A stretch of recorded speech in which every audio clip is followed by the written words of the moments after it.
ba yung babaeng kasama ni Chris yung party ng kapatid mo? Di ba hindi ikaw?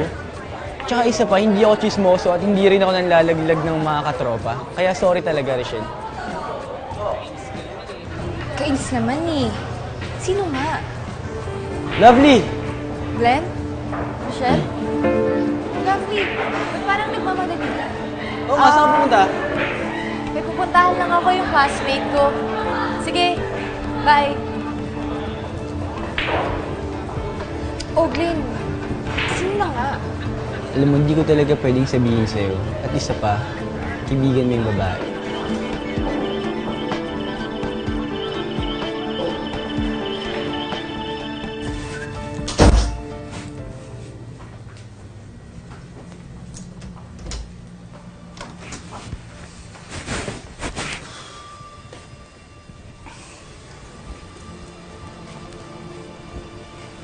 Oh, kamusta naman?